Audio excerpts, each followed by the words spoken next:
ও মুসলমান ভাইরা, দুনিয়াতে সবচেয়ে আপন মনে করি আমাদের মা। ও মারা, একটু ভালো করে শুনে নাও।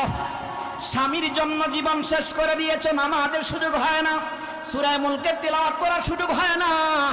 সন্তানের জন্য সূরা মুলকের তিলাওয়াতের সুযোগ হয় না। যে সন্তানে কষ্ট পাবে, সন্তানে ঘুমের সমস্যায় হবে, সন্তানে খেদমত করতে করতে সূরা মুলকের আমলের সুযোগ হয় না, আছে না? মাদেরকে বলি, ও মা,